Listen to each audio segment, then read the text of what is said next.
Well, hi, guys, and welcome back to the Dog Days podcast. We are so happy you're here with us today because we have a really cool topic. But let's start off by introducing ourselves. My name is Pamela Chandler, and to my right, I have Noelle. And to my left Rachel. is Rachel. And my dog Sid is always here with us, and she's in the room today, but she's being a really good girl today. I gave her a tennis ball to destroy, so she's super happy over there. So she may make an appearance. You never know. But welcome back, and thanks for joining us today. We have a really, really cool topic, and we've touched on this in a lot of the other podcasts because it's something called instinct. And when you're talking about dogs, I mean animals in general, there is a lot of instinctual behavior, and sometimes it can be confusing. Is this instinctual behavior, or is this learned behavior? Is this something the dog has taught itself? Is this something we've taught the dog, or is this something just life has taught the dog? So really kind of sussing this out, I think, is a neat topic, and I think it's a great space for people to learn a little bit more about the dog they have at home. So we've got some cool stuff. So when you talk about instinct and learned behavior, it's a really symbiotic relationship. They kind of work together, especially when it comes to training, because we have to always consider what's the instinct of this dog, whether it's a sensory instinct, which we'll get into. It's really cool. Really cool. It's like your dog's superhero powers are their sensory instincts, or their breed, breed instincts. And we've got a lot of breed instincts, and we've touched on that as we've gone through a lot of these AKC groups over the last few podcasts. So, those two really work together in a very symbiotic relationship. So we want to respect that, but we need to make sure that it's moving in the direction we want it to, because that's always really important. Dogs are uniquely positioned for this discussion because they're one of the most domesticated animals on earth. I think they are the most domesticated animals on earth, But at the same time, they have thousands of years of wolf ancestry in there, which brings on instinctual behavior. And some of it's just silly stuff where we go, why is my Yorkie kicking its feet and, walking in circles before it lays down? Yeah, there's some wolf in there, believe it or not. So dogs are really neat for this discussion, and this is where they can confuse us just a little bit as well. So we're going to break this down for you. So let's define some terms. The first one would be instinct. What does instinct mean? Okay, so the definition is something hardwired or a genetic predisposition that appears without training or experience. So basically, this is something a dog is born with. Yeah, right? we refer to it as their lizard brain. The lizard brain. That lizard brain kicks in. Yep, and you've got some instinctual behavior.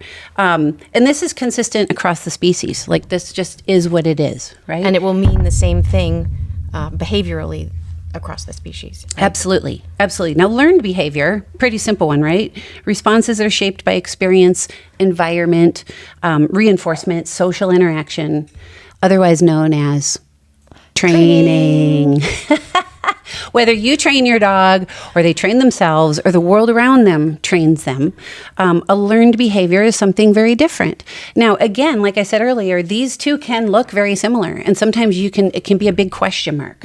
Is my dog afraid of cars because she's a border collie and she wants to chase cars and she's stressed and anxious and doesn't know what to do? Or is she afraid of cars because she saw one when she was a puppy and it backfired, it made a loud noise, and now she won't go near a car? So sometimes it can be hard to tell. And, just recognizing the behavior is what's super important when we're training, but also kind of digging into this and feeling out your dog is important as well. So we're going to go into this. Some classical instinctual behaviors, like these are really fun to break down. And some of you out there are going to be going, oh my gosh, my dog totally does that, right? So Noelle's going to start off with this, and we're going to talk about a few of these. So you touched on a couple of them. The first one, and I just had a conversation with somebody about this, how they circle their bed, and Olive kind of like spreads it out and stretches it out and stomps on it, but they typically do a circle. And instinctually, they are checking to make sure that it's a safe place to sleep, a safe place to lie down, right? My other thing that I read about it is that they're tamping down the grass, not just to keep it safe, but to make it comfy. Yeah. And to make sure that there's no snakes. Exactly. There's no threats present, that it's a safe space. So flattening the grass, and that's from wolf ancestry. Burying food or toys. Food caching. And again, wolf packs would do this when they had an overabundance of food that they couldn't all eat at the same time. They would bury it, hide it, pushing food around. You'd even find stuff in the other room. I used to find things in my hamper. Yeah, and it's just kind of funny, Yeah. you know? Some people will tell me they see their dogs when they give them their food, they're pushing it around with their nose. Yeah. And that is food catching as well. Oh, is it? It's almost like trying to cover up food with food, and the dog doesn't know why they're doing it. It's just an instinctual. instinct that's coming out. So cool. I gave my dogs, I know this is going to make you nervous, I gave them all kneecaps the other day. And it makes you nervous because that's 3 dogs with kneecaps in the house. And I made sure Roman was separated. I was gonna say, was Roman there? I gave it to Queen, and she immediately went running outside. I gave one to Roman, and he went to his place. I gave one to Shiver and put her in the crate because the other 2 dogs will try to take her like high value bone. And she was stressed in the crate. She didn't like it. She was whining. She had it in her mouth. And she was just standing there drooling and whining. And I think it's because she wanted to go to a place that felt safe with that high value. have it, Yeah. She might have even tried to go in the backyard and bury it. And my intention initially was not to put her in the crate. It was to put Roman in the crate. But he was not going for it. I know. I was surprised you didn't put Roman in the crate. He wouldn't do it, even for the bone. Really? Yeah, he was weird about the crate. So I don't know. That's a whole nother discussion. But anyways, I'm sorry. No, for it's all jumping good. in on you. So herding behavior, and you referenced this as well from Border Collies. It's never taught. It just is what it is. That's an instinctual. They're a hardwired lizard brain to chase after things. And we talked about that in the Herders series. You mentioned one, that kicking behavior, right? Where Yes. they are spreading scent and they are claiming. And it's why we always tell people, if you are not in your own territory, you might want to just calm that kicking down, because it can be seen as kind of Cocky. kind of Yeah. threatening. Yeah, a little bit Very like, cocky. oh yeah. You want a piece of this? I had a little dog doing it at the pack walk today. Oh God, they are. It's Like like with the littles Berber, are just so funny. Yeah, I'm and the like, little you don't want to do that. You don't want to do that. Not here. Not here. And this goes through herding behavior in Border Collies, retrieving and retrievers, and then pointing and pointers. It all kind of goes together. Yes. Pointers are cool. Yeah, they do They're- that little. they're that crazy. little paw lift. Crazy instinctual. And the retrievers, did I talk about this in the last podcast? I had a retriever at the park, and this man let his little doxy puppy just come running right up to us. No. And she just picked it up and held it in her mouth. Oh. And she didn't know what to do. She's like, what did I just do? And the puppy didn't know what to do. Nobody made a sound. And we were both like, does she have it? Is it in her mouth? Oh my gosh, drop it. And she just went "Bleh," and dropped it. And we were like, what just Lizard awesome.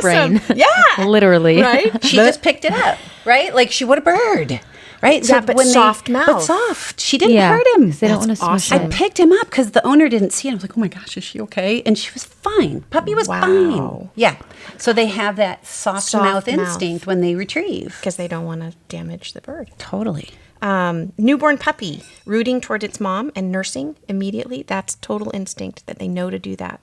And then the prey drive sequence. So eyeing, stalking, chasing, that whole sequence. We talked about that a lot as well with the retrievers and the pointers. Yeah. And then shaking toys violently. Sid needs to make an appearance right now. Yeah, she probably just needs to put her little nose up. Oh, are you talking She about killing me? the ball over there. She's killing the ball. Right? Isn't that what it is when they shake? It's like they're killing the their prey. prey. Yeah. Yep. Yep. And the puppy one is really neat. And we're going to dive into this a little bit too. Yeah. Because this is a sensory instinct. It is. Puppies have, all dogs have. And it's a really neat one. We're going to go a little deeper into that one. Super. So anyways. I will save that. Yeah, it's a good one. It's a good one.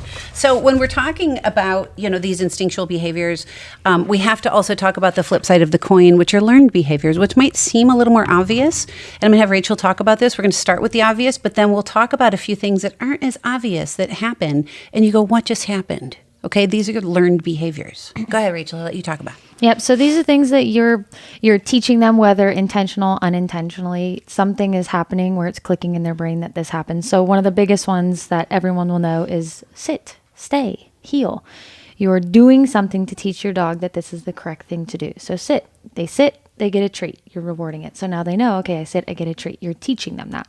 House training. So potty training, you're teaching them go outside, ring the bell, whatever it is, or use the doggy door, whatever your form of house training is, you are teaching them that. That's not something that they know. No. It's not instinct, right? The mama dog teaches I them was going to that say too. mama dog teaches them something, but still they're being taught something. being it's taught. not instinct, whereas all the ones that Noel talked about, they just do it and they're like, what did I just They're do? just born with it. Yeah. Yeah.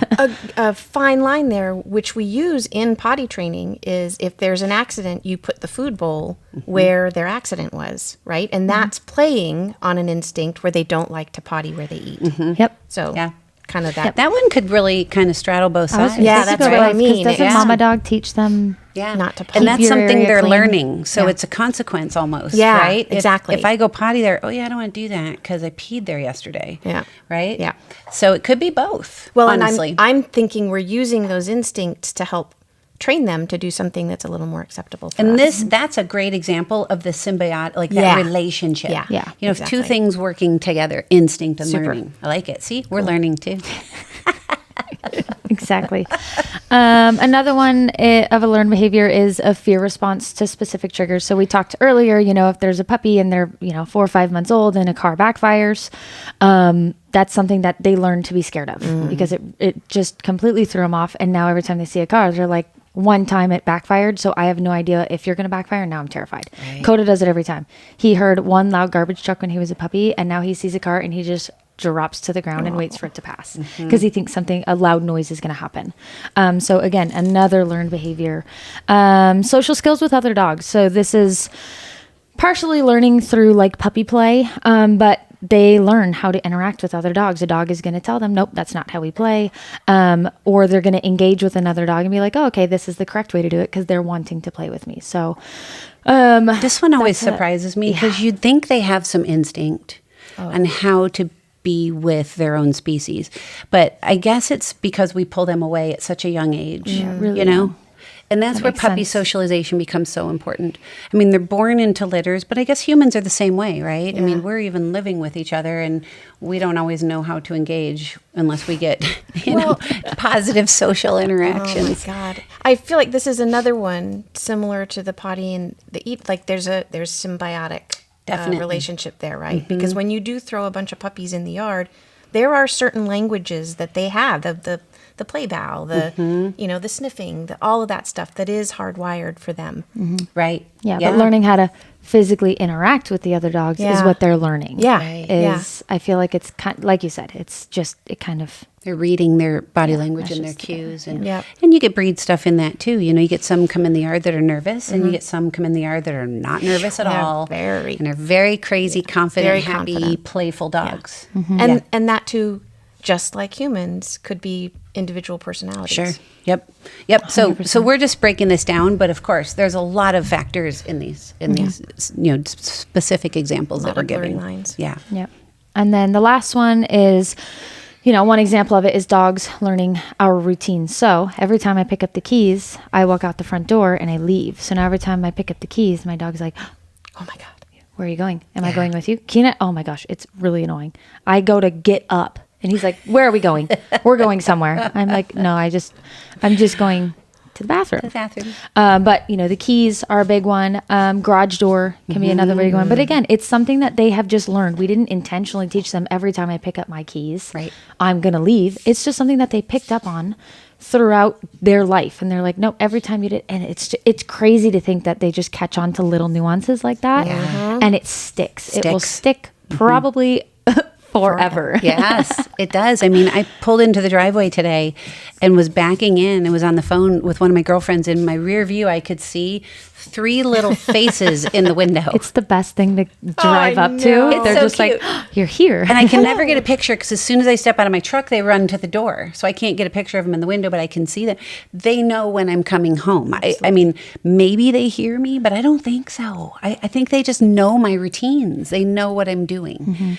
And dog guilt is a real thing. Oh. Good Lord. Every time I leave, Queen's like, am I coming? Are we going for a walk? Yeah. Am I going in the car? What am I doing? I'm like, no, honey, you're not coming with me. And she's just It's so so deflated. sad. Oh, gosh, it just kills Breaks your heart. me. So yeah, those are really good. And these, I mean, that's important. It's important to know the difference between instinct. And then of course your learned behaviors. And this is where training comes in. And here's a great question. Can you override instinct with training? We're going to talk about that.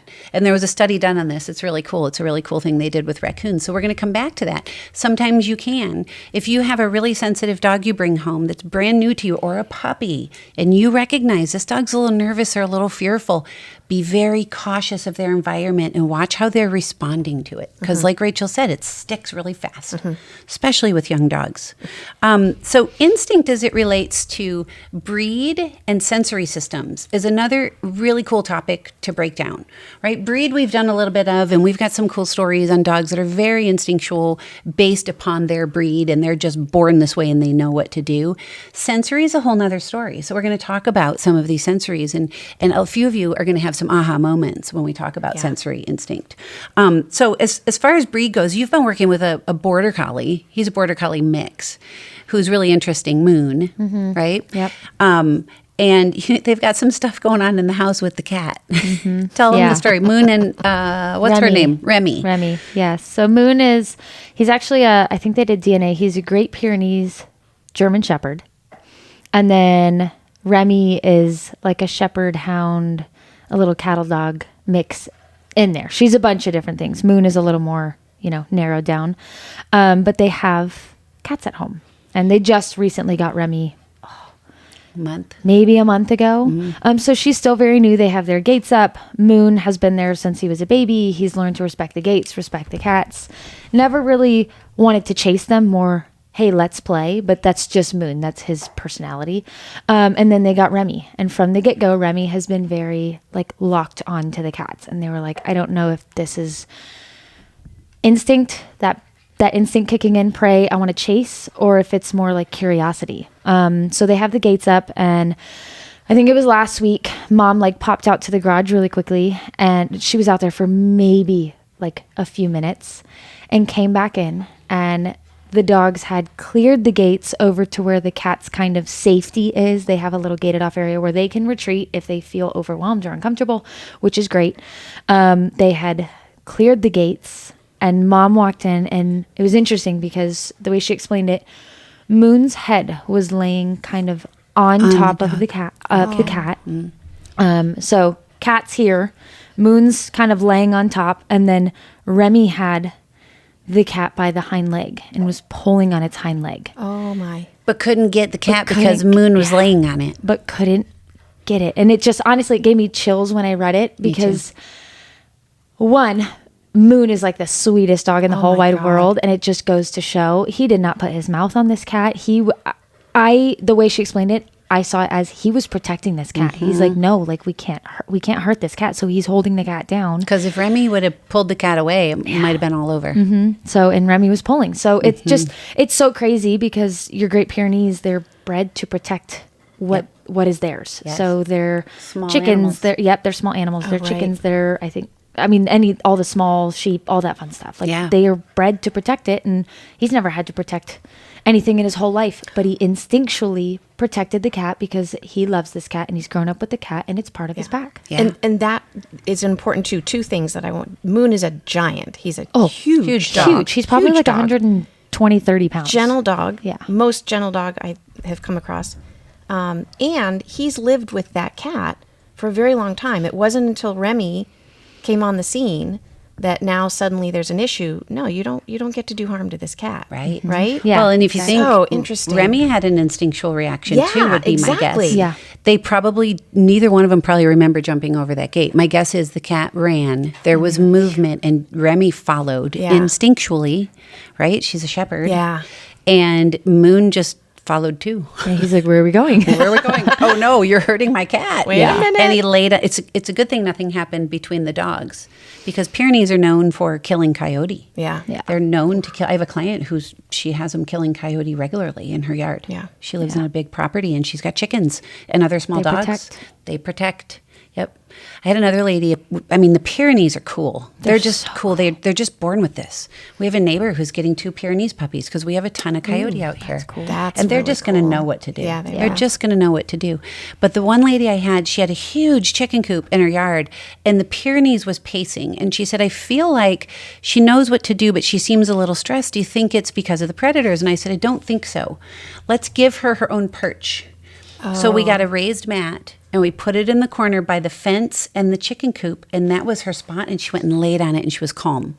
Oh, that's so I so think it was, interesting. she wasn't sure where to go. The chicken coop was huge, and she couldn't protect all of them. So She's she like, I was can't see pacing. everything. Right. So she needed a sentry spot. She needed a sentry spot. a Yep. lookout. And it just met the need, That's so cool. and she was good. Yeah. That's crazy. So the Pyrenees do this. So you're going to have an interesting, you have an in-home with them tomorrow to kind of talk through what's going on with the dogs. One word, muzzle. Yeah. I mean, it's true. You have to be safe when instincts are at play. Instinct is it's hard to undo it. It's hard Yeah. to break it because they don't know what they're doing. They Yep. just don't. It comes so naturally. So undoing that will be hard. So it'll take time. So that's where the muzzles will come in and just keep everyone safe. And we also want to make sure that, like you said, Moon and Remy don't have issues with each other Right. because One that's another. Moon's, that's his little buddy. Totally. And now Remy's like, ooh, I want to get the cat. And Yeah. he's like, no, that's my cat. Don't touch Right. my Don't cat. touch my cat. And not in like a guard. It's more of a protective Be way. protected. Not like, no, I want the cat for myself. No, don't touch the cat. That's not what we do. Off Right. limits. Yeah, it's great. And the point of the muzzle, you guys, is if she figures out she can't put her mouth on something, it's going to slow some of that instinct because she's going to have to think. Right. Okay, my Right. drive happens, I chase, I run, I get there, I can't do anything. Well, hold on a minute. Now what? Yeah. Right? So it's a nice interrupter. And again, not to say that the instinct won't show its head again, but if we can start to slow it down, we can start to institute some training. And it's managing it. And I feel like that's the different, there's another kind of fine line between instinct and learned is that instinct, you can manage it. It's not, you're not ever going to make it go away. Right. Right? So you need to always be aware. And we've said this in so many of our dog breed episodes, but it's not ever going to go away, but you can help the dog manage through it. Right. Whereas learned behavior, it's learned behavior. You can very likely unlearn. Undo it. Right. Yeah. Yeah. And that's a really important point. And that just comes into the discussion sometimes of, accepting the dog that you have and doing your best to manage the situation. Yeah. And this, That's so the true. study we'll get into in a minute is a really cool one. And not to harp on the Pyrenees, but man, they're cool dogs. We have another one we work with, and she has a cat and she has a Cavalier. And her name's Sadie, and she's gotten reactive on walks only if the Cavalier is there. So she's gotten very protective. Without the Cavalier there, you would be shocked that this dog is reacting. perfect. Because she's Wow. perfect. She's beyond perfect. You met her. She's so gentle and Multiple sweet, times. slow moving, Yeah. fun. So I did a training session with them. And what I would do is anytime we walked past another dog, we moved Sadie away from the Cavalier. So she was not next to it. Oh, And we interesting. put mom in between them. And then when the dog passed by, we'd move her back to the Cavalier. So we'd say, you can stay by this Cavalier, but when another dog comes, I want you to move away from him. It was a him. So really considering instinct when you're training, we respected her instinct to guard. I was going to say, to we're not protect. saying don't Don't protect. do it. We're saying move away. You don't have to do that right now. Right now, when I'm here, you don't have to protect. Yeah. And you're going to do this instead. So we Yeah. created a learned behavior. The instinct is still there. The instinct is still there. And I told her, we can't make her stop doing this. Right. We can remove her, though. And that's a redirect. So when you're working with instinctual behavior, always think, how can I redirect this? It's your best bet at keeping everybody safe super. and just changing the situation. And the redirect, you've said this so many times, and I feel like I repeat this all the time, but if you're going to redirect, you've got to give them something to do instead. Right. Right. Yep. So we're redirecting them to a more acceptable position in this case. Right. Right. So you can't just say, don't do that. Yeah, you have to give You've them got to something give to them do. something else to do. Yeah. Right. Yeah. Okay. And I mean, we don't train this way, but there are people that will want to correct this behavior. And all that's going to do is confuse your dog, and they're going to continue to do the behavior because it's just hardwired into them. They don't. They don't understand Right. where the correction's coming from or what's it Or for. why. Why? Or I was why. going to say they don't Yeah. understand the why, which is the really. It's such an important part of the training. They have to understand, what did I just do? Why did that just happen? They don't know what they just did because their brain just did it. Yeah, exactly. It's true. Yeah, and how confusing to be punished for Yeah, like, something. what did I do? That you just feel like you should be doing. It's Yeah. like punished for breathing. Yeah. You know? Or laughing, or, it's an instinctual Something- behavior. yeah, yeah. I'd be in a lot of trouble. I would too. Oh, Lord. You know, instinct as it relates to breed is important, but so is learned behavior. And this isn't necessarily as much breed related, but you both worked with a dog named Bernie, and they have an invisible fence at home. And for those of you listening in the Midwest or the East Coast, you probably know invisible fencing more than people on the West Coast. But it's an invisible fence. It's a fence That's invisible. You can't see it. Oh, in case there you we didn't go. know. You can't see it. It used to be a wire that went underground, but now they're wireless, and they just have like these little lighthouses that are pretty cool.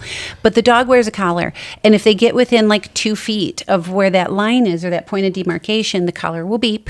If they step over the beep, it's going to give them a little zap. So they're incredibly effective to keep a dog within a boundary. You may even walk by someone's house and go, holy cow, this dog is just outside. Oh, it happens. They probably have an invisible fence. Yeah. Cesar Millan created one called the Halo. Yeah. It's That's so pretty cool. And you can take it with you places. You can go on like walks and kind Yeah. of almost like wow. this leash on your dog, and boundary. you set the boundary for 10 feet, 20 feet, 6 feet, whatever you want. Oh, that's And interesting. it acts as the same way. It's really cool. It's really cool. Yeah, it keeps the dog within a defined space. So this dog was invisible fence trained, and it was done very well. Yeah. So if he heard a beep, he backed up. He just didn't go to where the beep was. So then Mom said, I've got some health issues. I really want this dog collar trained with a tone for recall, because the recall's not great. And we knew this going into it. Okay, he's invisible fence trained. There's a tone there, and he's respecting that tone in a different way. Yeah. He's And- backing off. He learned it differently than what we were going to use it for. He learned it Yes. actually quite the polar opposite. The exact you hear the beep, opposite. move the the other backwards. way. Go Get the heck other out of way. Dodge. Exactly. Get the heck out of Dodge is right. So talk about what you guys did, because what you did there was you had to undo a learned behavior and redo the behavior you wanted. And that's a hard one, because that's confusing for the dog. And it was confusing. It was hard. I know, Rachel, we spent a lot of time talking about it and thinking it through. Mm-hmm. I was lucky. I got Bernie after Rachel had already done a lot of the work. No, I was like, it's fine. This is easy. What's the know what problem? He's like, he was great. He's got it. He's got No, it. it took a while, and Mom put in the time. For She this. did. Like, she put in the work. She put in the time. She allowed us to put in the time, because I think she knew in her brain. She's like, this is just. It's is going to gonna be take hard. time. So it was just. I mean, it was really hard, and I was back and forth between, do I stick with a tone or do I go to vibrate maybe, because he hadn't learned vibrate. It was beep and like a poke or a zap for the invisible fence. There was no vibrate, so I was like, okay, let me try this It's first. different. And I tried vibrate, and he just ran into the other room. I Oh, was like, no. okay, we're not going to use vibrate. And this is really, feeling out the dog. Every dog is going to be different. So I was like, okay, we have to go with tone. So let's do this. And I started with the basics. I do a quick tone and I give him a treat, a quick tone and I give him a treat. And then when I started adding distance, you could see I would hit the tone and he's like looking to the side and Yeah. looking at me. And so I had a leash on him. And the long leash in this case was very important for this, because I needed to guide him where I wanted to go. So I did a tone, pull him towards me, he'd get a treat. Give him a tone, pull him towards me, and give him a treat. And it was just that on repeat for we do 4-hour sessions for 2 or 3 sessions. So that's 8 to 12 hours of hear a tone, come to me, hear a tone, come to me. And that was Mom's homework. Mm-hmm. Tone, treat. So we could undo this tone. I got to get out, right? Because that's just what he learned. And Yeah. an important point, I don't know if we clarified this, but the invisible fence no longer existed, right? Right. She had moved from the East Coast. Yeah, So she we wasn't weren't- using it. Yeah, we weren't trying to do both. Yeah. No, it was So, just she we changed wouldn't have done it. No, we no, would no, have no. said no. She changed it to just for recall. Yeah. And for on walks, because he was a little bit much. So it really was just repetition of Sometimes it's you can okay. take a dish and put good stuff in it, and as they're eating, hit a little tone and hit a little tone and hit a little tone. Because it's rewiring Yeah. his brain. And thank goodness, what is he? A Bernedoodle? He's a Bernedoodle, and he Smart is dog. a happy. They're smart dogs. He's a happy, Oh my gosh. smart dog, and I am so glad he was, because again, it's doable. You can undo a learned behavior, but when it's almost like there's this severity level, and Yeah. when it's something like he was getting a zap, he's like, that is Heck it's no. almost it might as well almost be wired in their brain, because it hits so deep in there that he's like, nope, never again. Nope, Yeah. I don't want to get to that point. So I'm going to respect that first little warning. Yeah. So it just took just time, but he ended up getting it. He got it. He's great. But again, his personality and stuff really helped us out there, and just his brain. Yeah, and because if he got were it. like a fearful, sensitive dog, we couldn't have done this. No. He would have just retreated further. So Yep. it was a tough one. Yep. But good job, you guys. It can be hard to undo stuff. It can be hard to undo It training. was real. It was so interesting. I learned a ton from that one. That was a challenging it was one fun. for Yeah. sure. It Yeah. was really, really fun. And eventually, I mean, we did get him to the point where, we'd say his name and he was already coming. So it's almost like his name was The precursor. the precursor to the tone. So that's the invisible fence, tone, and then a zap. So respect the tone, you don't get to the zap. So he's like, I'm going to respect my name because I know it's going to the tone. And that's okay because he learned that the tone is not a bad thing, Right. but he still has crazy respect for it. And Right. he's going to listen. That's great. And it's incredible. He's doing so well at home. Such a happy That's so dog. cool. Yeah. That's so cool. And you get that conditioned response to his name, which is just solid recall. Yeah. So, and he's a happy guy. So I'm coming. Here Here I I come. So funny. And honestly, I was a little worried because I was like, I wonder if he's going to be nervous with me. And I saw him out in the yard the other day. I went out there. I think I was like, I had some downtime and I'm like, I'm going to go hang out with all the dogs in the yard. Heck yeah. 'Cause why not? And Bernie saw me and he came frolicking over to me. He was so happy to see me. I was great. like, okay, cool. We're good, Such a buddy. solid breed. They're Oh such my a God. the Bernese good is dog. such a solid breed. Yeah. They're really cool that way. We've Not got overly one- sensitive. We've got one in our adolescent class. A It just Bernese? came today. The full-on Bernese, isn't Oh, it? yeah. 6 months old. Oh, he's a good one. Yeah. So sweet. They're all good. So They are. happy. I haven't had Such one that good was trouble. dogs. Yeah. I haven't had one that was trouble yet. So See, I'll knock on wood really slowly because that makes But a lot even of the noise. Bernedoodle, because that's what Bernie is, Bernie the Bernedoodle. Even the Bernedoodle, I feel like they're incredibly they're really trainable. Like they want to do it, so Very they're getting trainable. that aspect of the poodle, but then they're getting this kind of easygoing, happy-go-lucky from the burner. So Yeah. it's just this incredible combination. It's a great Yeah. mix. Good doodle mix, Yeah, good guys. doodle Taking mixing. notes. Yes. Take some notes. Yes. So we're going to do one more because Noelle has a really good story, and we have to say hi to Steven because I think he is. First of all, he gives us great feedback on our podcast. Amazing feedback. He was a news anchor, a reporter at one point in his career, and I've known him forever. He's on his second dog training with me, and he and his partner Adolfo are amazing, and they have a dog named Julian, and these two are amazing with their dogs. They are. Julian's looks like a husky shepherd. He's a big, powerful dog. He's Yep, big. He's big. Yeah. And they adopted him from the Humane Society. They just went and picked him out. And we had to do some good recall with Julian because he's taken a few joyrides. But it's worked. And, Stephen and Adolfo have done great work with us. But Noelle got a text from Stephen last week. I got the same text. But you responded and you worked with him. So tell them what they saw because this is kind of an interesting one. So we've been working recall. Julian's recall is very solid, very, very solid now, but it took a lot of time. And to Pam's point, he does like his joyrides. And you kind He's of a husky. I was you gonna say, kind of he's have a to give him husky. that 'cause He's he just does- like, I'll be right back. yeah, I just gotta go check this out. Hold, please.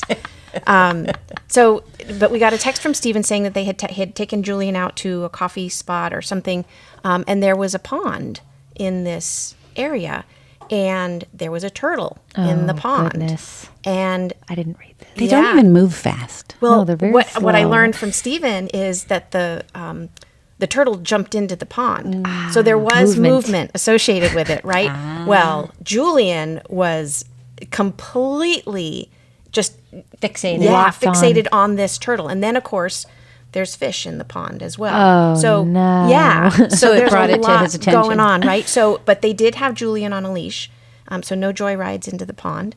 But Julian started to shake, right? He was that, fixated. Skin shake. Yeah, skin shaking all over. Like in the past episodes that we've described where he is frustrated beyond just, oh my God, I need to go and get this. He He's is trying to hold 'cause it he's yeah, together. there. he is He's trying to like, hold it together with everything that he had. And so Stephen was really concerned about this and saying, oh my God, are we going to be able to get through this? This is total prey drive, right? So, and again, what we did was we have a prey drive machine out here, and I talked with Pam about this. We needed to break it down into very tiny little steps. The first part of which is help him manage that. You're not ever going to get through it. He's always going to have that prey drive, but you can help him manage it. So we set up the prey drive machine, and I had him just sit next to Stephen, and we had it go very, very slowly, very slowly. And I would ask Stephen, we played around a little bit with what command we used. At first, it was just a Julian come, but then we figured out, no, let's use a Julian watch me, so that we can say, take your eyes off this and watch me, right? So that's what we settled on. And honestly, you guys, I was amazed at how quickly Julian responded. So it was just very calm. Julian, watch me. He'd look up, treat. Okay. We'd keep the prey drive going. He would fixate on it a little bit. We never got him to the point where he was shaking. But again, Good. I don't think we needed to, and I didn't think we wanted to. You don't want to. Say, Okay, yeah. super. So that's not where you wanted to get him, but you needed to let him know, look, you watch me. And that's what we did. And pretty soon we were able to say, Julian, watch me. Okay, let's go. And we would turn and go. Julian, come. Cool. And off we would go. Cool. So next time we'll try it a little bit faster. More movement. More movement. Yeah. But I Baby was steps, shocked though. at You how have quickly. So yes, you can manage that behavior, right? And help them figure out, okay, I can do something different where I don't have to be in that headspace. Right. You have to give them something to do, though. I think that's the important part. You can't Agreed. just say, no, don't do that, because they're like, what? Yeah. What? And Yeah, and he's food motivated, which is good. Yeah. The ones that aren't, it makes it really difficult. yeah. And a question for you, because we always talk about being fair, right? Being fair to the dog. And maybe his joyrides are the allowing him to do that, right? But giving him a safe space to do it, which we can do. Is that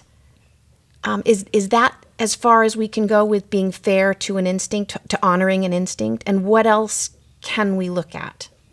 So what I would do, and we'll talk about this with your next session, start off with the slow movement at the prey Okay. drive machine, get his brain working through it a little bit, let him do that work, take him on a long off-leash walk, okay? Let him go shake it off, come back, do it slowly again, and then let him zip around and see what he does. Okay. But feel it out at the end, because if he escalates at the beginning, it's over. Yeah.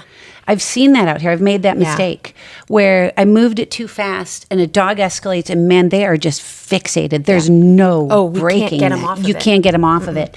So try it at the end and see what you have. That's what I did. I You did did. it slowly at the end. We had gone because he had gone. But do for it his little fast show at the ride. end. Yeah, okay. Right before he leaves. Okay. Say, let's zip it around fast, see what he does. Okay. 'Cause- And see what you see. Even take a video of him and we'll break it down. I will. And the other thing that comes to mind when we talk about recall, and this in my brain, it's related. So bear with me. Might take me a minute. But when we're talking about recall, many times people make the mistake of they wait to call their dog back until they have to come back, right? And we've got to go inside. So it's a terminal recall. It's the fun is over. You got to get over here. Right. And then the human gets frustrated and the dog gets, I don't want to go in. And now you're getting mad. There's no way. Heck no, I'm not coming. Yeah. So instead of doing that, help him understand that no, the fun isn't over. Right. Call him in, let him go back. Right. And that's what I mean about that fairness. Like Yes. letting him go and chase something. Let him go chase it, Yeah. but let's keep him out of that space where he is overwhelmed and he's shaking like Yeah. a leaf like Yeah. that, right? Okay. Because that's not healthy. No. It's over And threshold. he's over threshold. He's going to charge. If that leash were off, that turtle and every koi in that pond would have been gone. So we want to teach him to not get to that space with the understanding that he's got prey. He's a dog. He's got prey drive, so it's going to happen. So being fair to the dog, super, super important. But that's such a cool story, and we'll see if you can get a video. I will. Let's see what we can put it up on Instagram, Mr. Julian. I know Stephen and Adolfo would love that too. So we're going to move into, we talked about breed as it relates to instinct. We're going to talk about sensory systems. This is cool stuff. There's something called a Jacobson's organ. And you guys learned this too when you went through your certification for training, and so did I, because it's a really cool thing. The scientific term is, oh goodness, Vomero Nasal. Vomeronasal. vomeronasal. The Vomero, you got the nasal. Yes, we'll just Vomero. pair it together. Vomeronasal. It's a vomeronasal organ, and it's called that because it's in between the vomer bone and the nasal cavity. So it's like right up there. Yeah. in the back of their mouth. Right there. So it's a really good example of an instinctive sensory system. This operates below conscious thought. Think of it that way. Okay. So a mama dog is such a fun example of this. Okay. This is how she knows everything about those puppies. Sid is in the room. Yes. Is Sid going to photobomb us? So a mama dog's response to her puppy's pheromones is pure instinct. She doesn't have to learn to bond. It's chemically organized, like it's there. So a couple of things she can register as far as chemical identity of these puppies, identifying each of them individually, each puppy individually. That's amazing. Isn't that amazing? I mean, she can have a litter of 13 puppies and identify each of them individually. There's probably a few she doesn't like. And then she probably has her favorite. I've seen mama dogs do that. Yeah. There's a few she's like, yeah, you go over there. Yeah. Bonding with them. This helps her bond with them. Detecting health and distress, which is interesting. And every mama dog is different. Sid's stepping on my, there we go. Every mama dog is different. You know, some, like a young dog may move away from an unhealthy puppy. A better mama dog may take that puppy in and try to help them. So, but they know when there's health or distress. Monitoring development, you know, as puppies grow, their chemical signals change. So you think about that adolescent phase and those hormones coming into my play. God. And it's when mama starts to cut the cord a little bit because she knows she can detect it. And then, of course, detecting when they're hungry. Also detecting when they're nursing and they're not hungry. I was reading about that. So you get the little piggies there, you know, that are pushing the other puppies out of the way to get in, and mama will move them off because she knows so you're not hungry. interesting. Yeah. Isn't that cool? So it gives her remarkably precise and continuous health and identity monitoring of her litter, which is just really neat. It is. On the flip side of that, the puppies are born with this sensory, and it's working from day one. So when their eyes are not even open and their noses aren't working fully yet, that sensory helps them find the mama. They can sense her pheromones, so they know where to go to get food. So they make their way over to her. So it's really, really cool. So as far as that, we'll call it the Jacobson's organ because I can't say the other word. Much easier. As far as it goes, it can play a much broader role in dog behavior than just maternal bonding. So this is cool stuff. And a lot of you are probably going to really relate to this. I know we do as trainers. So social hierarchy and pack dynamics. So that organ helps dogs detect chemical, scent, dominant, submissive, personality, I guess you'll say, that's emanating from another dog. They sense it. So this really, the pheromone detection is a huge play in hierarchy and social and pack dynamics. And consider what the pheromones all do. Like, this isn't just a single scent, right? It's a whole combination, and certain things mean certain things, or certain different things Sure. to dogs, right? Right. So if you're nervous and you sweat, if you're angry, you're going to put off a different vibe, sort of thing. And they can sense all of that. They can sense it. They can sense fear, Crazy. submission, cocky behavior. You know, you'll see two dogs meet, and they generally know right away, like they're feeling each other out. They call it like a little doggy business card, you know, that kind of gives them that tracking of that dog in particular. And they remember their friends. They remember a dog they don't like. When I'm at the pack walk, I had two of them this morning. And if I see two dogs popping off at the start of the walk, my goal is to walk them together because that's going to stick. That is going to stick. And it might have been, you know, someone lunging out and barking at another dog and that dog responded to it. It may not have been the scent or that pheromone, but I need to work through it now. I don't want that to stick. I don't want to wait because they're going to come back next week and hate each other. And make your job a lot more All right, let's difficult. try this again. They hold crazy grudges. They do. And my understanding is this organ plays a huge part in that because think they've read their business card, they've picked up on their pheromones, and they sense it immediately when that dog walks into the room, and they have a negative association. They got the Or email. positive. They got the the email email. that dog was coming, man. They got the snarky email. That's right. Yeah. Mating and reproduction, not a big surprise, right? It's one of its most powerful roles, the Jacobson's organ. The male can detect when a female's in heat. I mean, from crazy distances. Of course. Yeah. Did I ever tell the story about Lou humping me? Oh, dear. yeah. Oh, Did I tell yes. that story? Yeah. Yes. I came home and there was a female in heat in the neighborhood, and I had the scent on me, and that dog would not leave me alone. He was unaltered. He would not. I locked myself in the bedroom and called the vet and said something's wrong with him because it felt aggressive. I'm like, toward me? Yeah. So he's like, throw your clothes in the wash, take a shower, and it was gone. It was gone. Crazy. So I just brought a scent in with me. And like, think about it. Like, you didn't work with that dog. You just had been in the vicinity of the dog. So think of how powerful that scent is for you to just walk Carry it through on. it, by it, Yeah. and lose like, all right, it's you. Got it. Yep. Going for it. you. I love you a lot, Mom. Love you lots. So territory and marking is another, dogs extract information about the marking. So dog's identity, their sex, their health, their stress levels, how recently that dog passed through. So when dogs are, checking territory, they're sniffing or they're marking, they're reading an incredibly rich, like chemical message almost. That's so cool. Yeah. That's so cool. It's so cool. And if you try to stop them from it and they put on the brakes and go, I'm not moving, that's why. Because they literally can't help themselves. Something like takes Yeah. over. Yeah. I'm Yeah, in it's the too middle of powerful. this, Mom. It's just a natural instinct. It's Mother Nature telling them, don't move. Yeah. So we work, like we've talked about our cues to help the dog wrap it up and move. And that's another learned behavior Yeah. to pull them out of the instinct. To manage it. Exactly. Fear or threat detection. Yes, dogs can literally smell fear.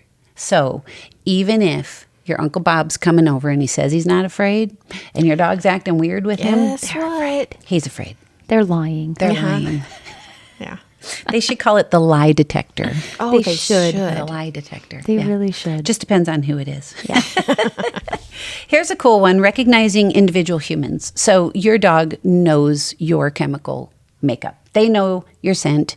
They know who you are. You can come in the dark at 2 a.m. that you would never do, and they know it's you. That's such a Right? good one.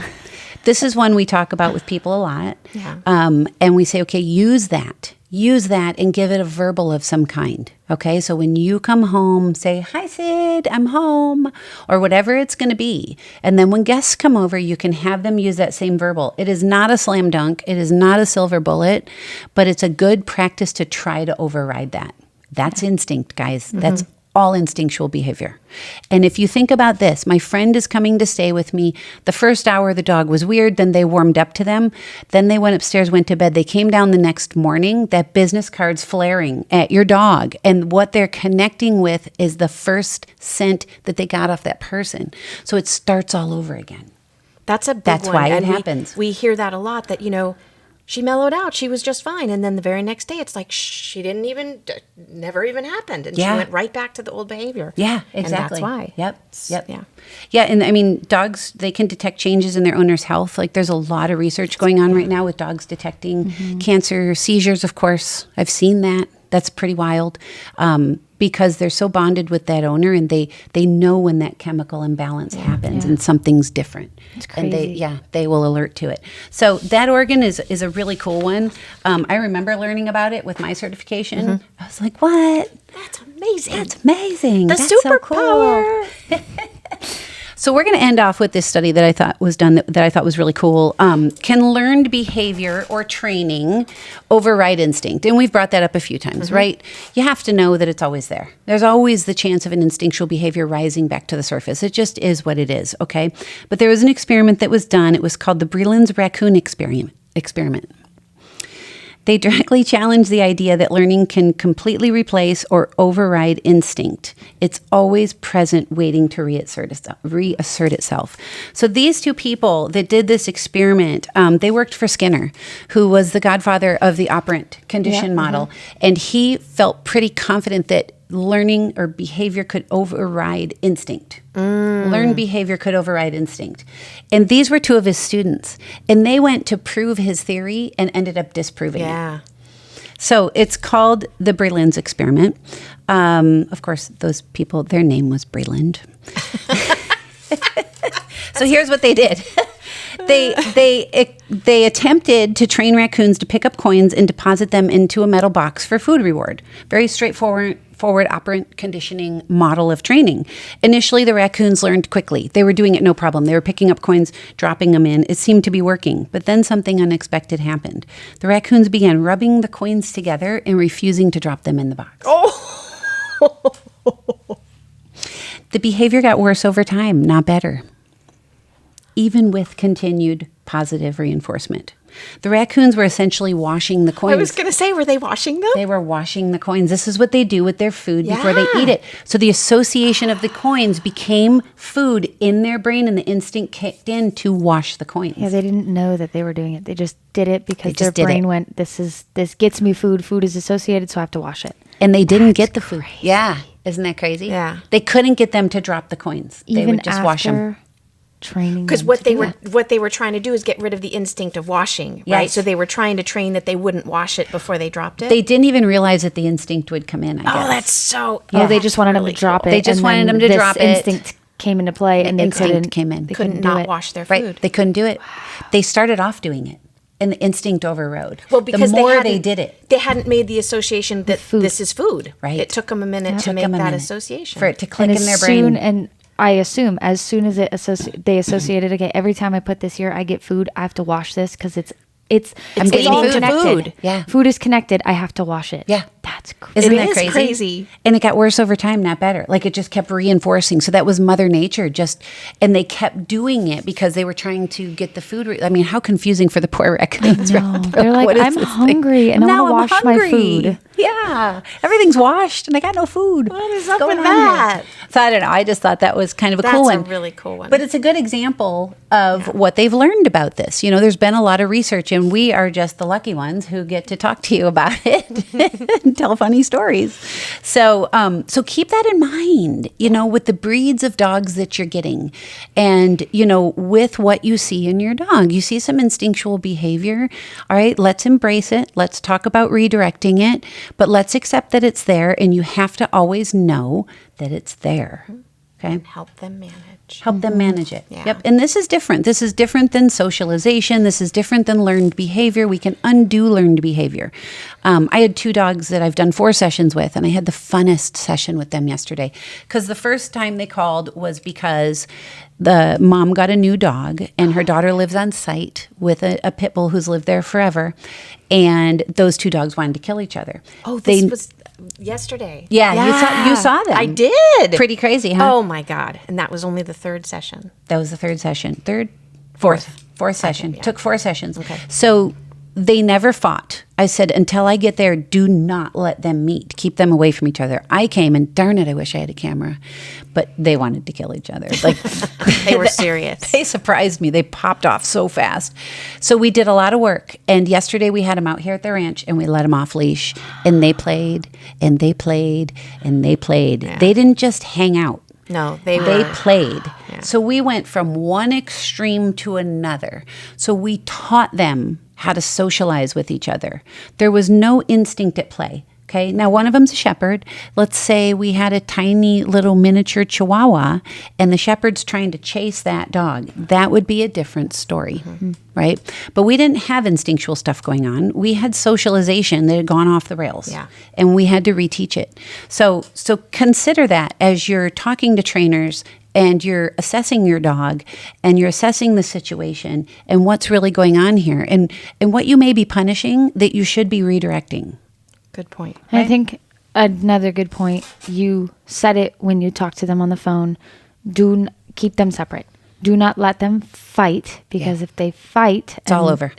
Yeah, it's hard to come back from that. Yeah, that association stuck. is- And think about the Jacobson's organ, what it's doing there. Yeah, You know, if we're yeah. throwing down, every time I see you, smell you, you're anywhere, they live on the same property. Yeah. So anytime you're near me or you're out here, I know you're here. Yeah. And my brain goes to, fight. Yep. Because Yeah. that's That's the so first interesting. reaction we have. So they had to get along, or one of them was leaving because they live on the same property together. That's crazy. Yeah, and they so nailed glad it. it worked though. Oh Yeah. my God, That's that awesome. did. They were amazing. Yeah, it was really cool. Really cool. So great discussion. Do you guys have anything else you want to add? No, this was a fun one. It's a really fun one. There's some really neat stuff there to go over, and it was a great review for me. Especially, I remember talking about that organ in our certification Jacobson's program. organ. It's really kind of like your dog's superpower. It's really neat, or a mama dog, or a puppy, or any dog really. So keep that in mind as well as you see them do weird things, and you go, "Why? Why don't you like this dog? You like that dog, but you don't Yeah, like there's this a dog." reason. There's a reason. Yeah, there's a scent. There's a something going on that they don't love, Something they're picking up. and you have to. At certain points, you have to respect it. Absolutely. Or I think change the association. yeah. At any point, I think you need to respect it. You need Yeah. to acknowledge it and then learn how to handle it. See I if you just can learned work how through to- it like you did with the 2. And then if you can't, then you just accept like, all right, we can't. Yep. Or you just slow it down. You know, the pack walks are so good for this. If you guys live in another area and you have a good trainer, talk to them about doing some kind of pack walk with multiple dogs. Because now we've got a ton of scent out there, Yeah. right? So it's not just this one dog and I'm going to fixate on this and I'm obsessed and I don't like you. We can spread that out a little bit. Can dilute it. We can totally dilute it. That's such a good word. I love that word. We can dilute it, and we can take our time easing them in with other dogs here. Yeah. And we do it the right way, and we change the association Exactly. with what they were picking up on. So really cool stuff. Really cool stuff. Awesome. I love it. Great discussion, you guys. was a good Well, we are on YouTube now, everybody, as you can see, because you can see our faces. Noelle's going to wear her hair down in the next podcast. We're going to make her. I don't think I've ever seen it. I unbraided it. Yeah, it's beautiful. It's beautiful hair. But we are on YouTube, so we're going to be long form on YouTube. We're going to be putting some of these up on Instagram. If I can figure out TikTok, we'll do that too with some cool shorts. So check us out. Spread the word. Spread the word. Everything you guys do for getting us some attention, all of it goes to help our rescue groups. So we are so happy to be here doing it, and we're so happy that you guys are watching, listening, whatever you're doing. Indeed. So yes. So on that note, this is Pam Chandler signing off from the Dog Days podcast. And Noelle. And Rachel, catch you next time. Bye, guys.